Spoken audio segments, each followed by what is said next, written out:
Previously, we've discussed how electrons fill atomic orbitals. We know that orbitals are the regions of space where electrons can potentially be found.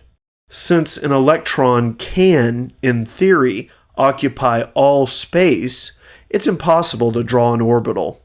All we can do is draw a shape that will include the electron most of the time. The letter names of orbitals imply the relative shapes of the orbitals.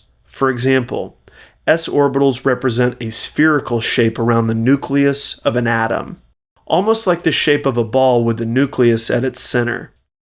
As the energy level increases, the electrons are further from the nucleus, so the orbitals get larger.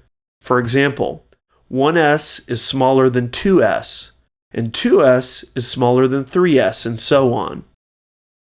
But p orbitals imply particular directions in which electrons move.